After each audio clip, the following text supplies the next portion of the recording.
Hello everyone, అందరూ ఎలా ఉన్నారు? బాగున్నారా? సండే స్పెషల్స్ ఏం చేసుకున్నారు? సండే వచ్చేసిందండి. మరి మీ ముందుకి మంచి రెసిపీ తోడొచ్చాను. మీరు అడిగిన రెసిపీస్ అన్ని నేను చేసి పెడుతున్నానండి. సండే ఫుల్ వీడియో పెడుతున్నాను, ఛానల్లోకి వెళ్ళి చూడండి. అలాగే ఈరోజు నేను చేయబోతున్నది ఏంటంటే మీరు అడిగిన సొరకాయ పచ్చడి. మరి అది ఎలా చేయాలో వచ్చేయండి చూసేద్దాం.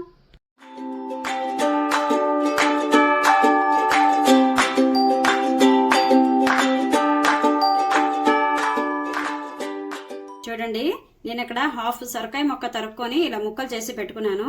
మీకు ఇంకొంచెం పచ్చడి ఎక్కువ కావాలనుకుంటే కనుక ఇంకొంచెం ముక్కలు తరుక్కోండి. అలాగే 4-5 పచ్చిమిరపకాయలు నేను ఇక్కడ తీసి పెట్టుకున్నాను.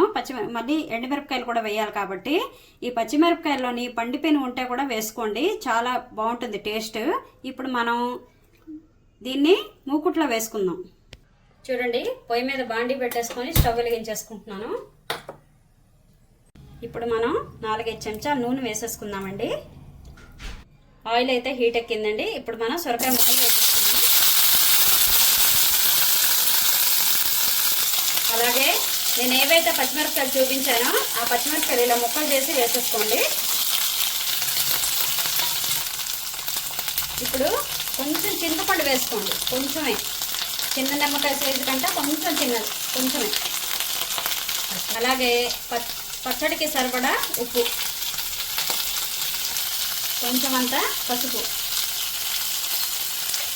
అన్నీ వేసేసుకున్నాం కదండి. ఇప్పుడు ఒకసారి కలిపేసుకొని పచ్చిమిరపకాయలు సొరకాయ మగ్గనిద్దాం. కలుపుకున్నాం కదండి. ఇప్పుడు ఒక 10 నిమిషాల సేపు మూత పెట్టేసుకోండి. ఇప్పుడు మనం వేరే పొయ్యి మీద బాండీ పెట్టుకొని స్టవ్ వెలిగించుకుందాం. 1 చెంచా ఆయిల్ వేసుకోండి. 1 టేబుల్ స్పూన్ ధనియాలు,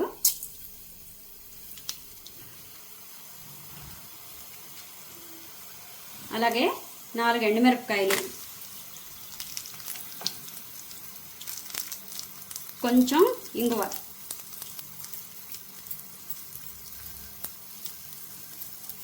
ఇప్పుడు ఇవి వేయించేసుకుందాం.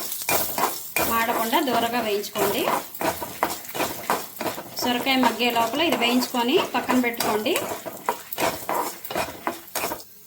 వేగిపోయండి, స్టవ్ ఆఫ్ చేసేసుకుంటున్నాను. సొరకాయ కూడా మధ్య మధ్యలో కలుపుకుందాం. ఇప్పుడు చూద్దాం ఒకసారి సొరకాయ.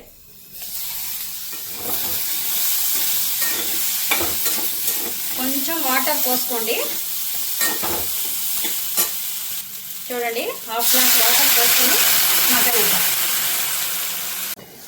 చూడండి, సొరకాయ చక్కగా మగ్గిపోయింది. ఇప్పుడు మనం స్టవ్ ఆఫ్ చేసేసుకొని దీనికి ఒక ప్లేట్లోకి తీసేసుకొని చల్లారి పెట్టేసుకుందాం. చూడండి, సొరకాయ చల్లారిపోయింది. అలాగే మనం ముందుగా వేయించి పెట్టుకున్న ఎండుమిరపకాయలు, ధనియాలు అవి కూడా చల్లారిపోయాయి. ఇప్పుడు మనం మిక్సీలో వేసేసుకుందాం.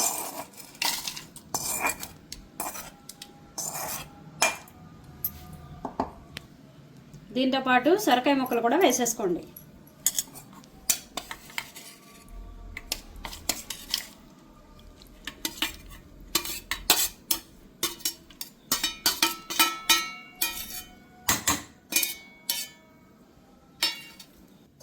పచ్చడి అయితే అయిపోయిందండి. ఇప్పుడు మనం బౌల్లోకి తీసుకుందాం. ఇప్పుడు మనం పచ్చడికి పోపు పెట్టుకుందాం.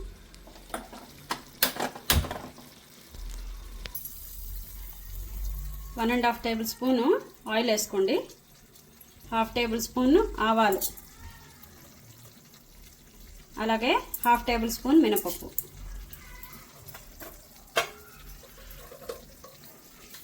పోపు వేగిపోయిందండి. స్టవ్ ఆఫ్ చేసేసుకుందాం. ఇప్పుడు మనం పోపు అందులో వేసేసుకుందాం.